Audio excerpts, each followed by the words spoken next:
இந்த வாழைப்பழத்தை வந்து பார்த்திங்கன்னா இதில் வந்து அயோடின் கண்டென்ட் கம்மி இருக்குங்க. அதனால் இது வந்து பாருங்கள் ஹைப்பர் தைராய்டுக்கு ஒரு பெஸ்ட்டு ஒரு ஃப்ரூட்டாக இருக்குது அப்படின்னு சொல்லலாம். இந்த வாழைப்பழத்தை என்ன பண்ணலாம், மில்க் ஷேக் பண்ணி குடிக்கலாம். இப்போ நிறைய பேருக்கு சந்தேகம் வரும், மேடம் நாங்கள் செவ்வாழைப்பழம் சாப்பிட்லாமா, பச்சை வாழைப்பழம் சாப்பிட்லாமா, மஞ்சள் வாழைப்பழம் சாப்பிட்லாமா? அகைன் மஞ்சள் அப்படின்னா ஏலக்கியாக ரஸ்தாலியே கற்பூரவலி எந்த வாழைப்பழமாக இருந்தாலும் பரவாயில்லைங்க. அந்த வாழைப்பழத்தை நம்ம அப்படியேவும் சாப்பிடலாம், மில்க் ஷேக் பண்ணி குடிக்கிறது இன்னும் கொஞ்சம் நம்மளுக்கு நல்லாயிருக்கும்.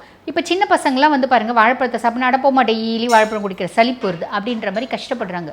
எந்த பழம் கொடுத்தாலும் சாப்பிடுவாங்க, வாழைப்பழம் கொடுத்தா நிறைய பேர் சாப்பிட மாட்டாங்க. காலேஜ் ஸ்டூடெண்ட்டாக இருந்தாலும் சரி, ஏன் நம்மளே வந்து நிறைய பேருக்கு வாழைப்பழம் பிடிக்காது சாப்பிட்றதுக்கு அப்படின்லாம், ஏன்னா சாப்பிட்டு சாப்பிட்டு சளிச்சு போச்சு. அப்போ நம்ம என்ன பண்ணலாம், அந்த பனானா மில்க் ஷேக் மாதிரி பண்ணி குடிக்கலாம். எந்த வாழைப்பழமாக இருந்தாலும் தோடு எடுத்துகிட்டு அந்த வாழைப்பழத்தை போட்டு அதோடு கூட வந்து பாருங்கள் ஒரு கிளாஸ் பால் ஊற்றுங்க, தேன் போட்டு அந்த பனானா மில்க் ஷேக் நம்ம குடிக்கிறோம். நம்மளுக்கே பிரச்சனை, நம்மளே குடிக்கிறோம், நம்ம வீட்டில் இருக்கவங்களுக்கு பிரச்சனை, அதை கொடுக்குறோம். அப்போ வந்து பாருங்கள் அந்த ஹைப்பர் தைராய்டு ஆக்டிவிட்டி அப்படின்றது குறையுங்க.